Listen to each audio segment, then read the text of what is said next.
Come and get it, you fish-faced bastard. And with a couple of swings, Ichigo makes light work of the hollow. And that's episode 1. Welcome to Bleach. So now that Ichigo has become a full-on Soul Reaper, he has in the process accidentally taken all of Rukia's powers from her. Which means Rukia has now reverted back to being just a normal spirit. Problem is, she still has her duties as a Soul Reaper. She still has her job and responsibilities to defeat Hollows. And she can't just let Ichigo walk away with her powers. So she needs him to defeat the Hollows for her. And so naturally, she enrolls in his school and becomes his classmate. At this point, the show turns into this sort of semi-episodic Ghostbuster format, where every episode or two a new Hollow will show up and Rukia and Ichigo will have to find it and defeat it. And then they wipe out the memories of everyone who encountered it, Men in Black style. Like literally they have the exact same memory wiping device, which they conveniently bought from this shady guy in a bucket hat that's totally not suspicious in any way. But anyway, in the meantime, the story starts to introduce us to the rest of the supporting characters. Orihime, the aloof and funny girl that has ADHD and a secret crush on the main character. Jad, the literal walking Indian movie of a man that is somehow still in high school.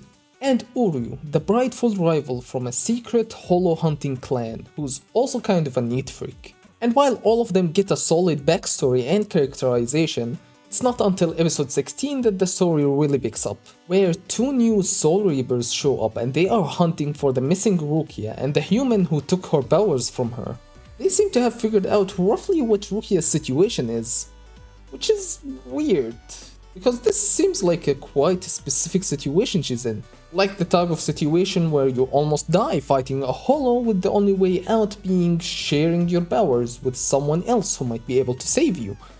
But then that someone else turns out to be a super rare person whose spirit is so strong it accidentally takes all your powers away and thus you are now stuck in the overworld kind of situation.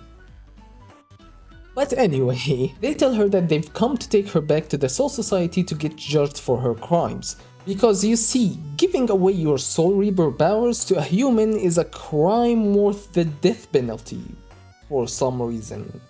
It's a bit weird that there's no exceptions for situations like self-defense or to save a life. Like, imagine if Harry Potter was executed for flying the car that one time. It seems so absurd since they have memory-altering magic devices that they can use to easily fix the situation. But hey, who knows, maybe we're missing some context or something. The duo identified themselves to be Renji Abarai and Byakuya Kuchiki. And oh, what's that? Huh, what a funny coincidence. Rukia's last name also happens to be Kuchiki. That's because the one hunting her down is none other than her own older brother. And also, we eventually learn that Renji is a childhood friend of Rukia, which makes this even more fucked up. Imagine being Rukia, you just fought this monstrous behemoth that you just barely managed to make it out alive. And then because you took the best possible action to save your life and the life of the people the Hollow was targeting, you get your own brother and your childhood best friend coming after you to execute you. It makes no damn sense. But anyway, Uryu shows up and he tries to pick a fight with Renji to protect Rukia. Hello, my name is Ishida Uryu. Just thought you might wanna know the name of the guy who will end your life, he said, only to get off screen so hard it didn't even look like he put up a fight at all.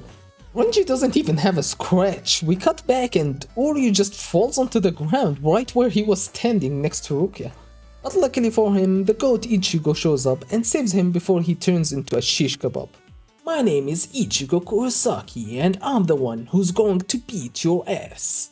No, watch out Ichigo, quickly take those words back, or you'll be off screen just like what happened to me. Man, what are you talking about? Don't you want me to beat these guys up? No, that's not what I mean. What you just said triggered a flag where a guy who's confident of his strength acts cocky only to get his ass handed to him a moment later. Well, you forgot to account for one thing though. I'm the main character, which means I have a ton of plot armor. Hiya! So Ichigo starts fighting Renji, and it's a tough match. Renji pulls a few tricks with his Zanbakuto that Ichigo was not expecting. But overall, it's not something that Ichigo can't handle. Eventually, Ichigo powers through and starts gaining the upper hand. And just when he was about to deliver the decisive blow, he looks down at his sword and it's gone. It's simply just gone. Like, he still has the hilt in his hand, but the rest of it is just completely gone. Confused, Ichigo starts looking around like, where did the rest of my sword go? And he just sees Byakuya standing there with the rest of his sword. When did you do that? And before he even finishes uttering these words, Byakuya already laid him out. Omae wa mou shinderu, it's sit the fuck down, it's brutal. He's so fast, I couldn't see a wait. Does that mean I just got off-screened while I was on screen? Oh man, I fucked up. I told you, you shouldn't have said that. Look at you now, was it worth it? Ah, my body, can't feel my leg. I don't even know what he did. Oh god, what's going on? And that's it, lights out for Ichigo. Now with both Uryu and Ichigo out of commission, the two Soul Reapers leave, taking Rukia with them back to the Soul Society. Which kicks off our first major plotline, retrieving Rukia. And so the gang begin their training arc so that they can break into the Soul Society and take Rukia back. Uryu trains under a waterfall, Ichigo spars with the shady bucket hat man, Orihime's daydreams become reality, and Chad is just a Chad. And a few days later, the gang is as ready as they can be, considering that they have a hard time limit before Rukia might get executed. They gather up at the Bucket Man's house and prepare to save Rukia. So, how are we going to get there? Well, that's simple. All you have to do is enter this gate right here. That looks an awful lot like a nether portal. I thought we were going to heaven, not to the underworld. I already forgot what voice I gave him. What?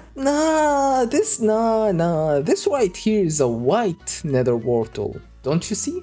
If a black nether portal sends you to hell, then a white one will surely send you to heaven. It's just that simple. Well, first off, that's racist as hell. And second, it doesn't sound like you know what you're doing. You wanna save Rukia or nah, man? Fine, whatever. But I have one question. Why the hell are we bringing a black cat with us? Isn't that bad luck? Look who's being racist now. And it can talk. Knock it off, Ichigo, you're just being superstitious. Superstitious? I'm literally a ghost, and we're about to enter a nether portal to go to heaven. But I'm too superstitious for wondering if a talking black cat is going to bring us bad luck? Stop yabbing and let's get ready. We don't have much time. So the gang enters the portal and they head towards the Soul Society. As they walk in, they find themselves in a dark dungeon surrounded by purple smoke demons chasing them. Oh man, I knew it, that portal was sketchy, we're in hell!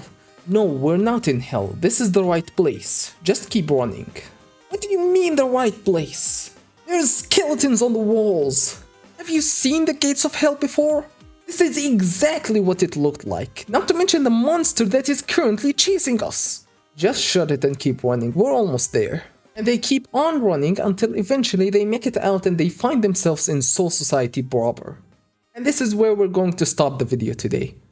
Look, I know I'm cringe, but if you did enjoy this somehow, there will be more. Because I've written so much, I have been wanting to turn this into a series for so long, and I have so much prepared, so there will definitely be a lot of Bleach's hilarious incoming in the future. So if you're interested, please subscribe. And leave a comment down below. My last video got some views, but nobody put a comment, which is weird. I'm starting to suspect maybe YouTube isn't showing me the comments. If you're here, say hi or something. Tell me I'm cringe even. But yeah. Thank you for watching and goodbye.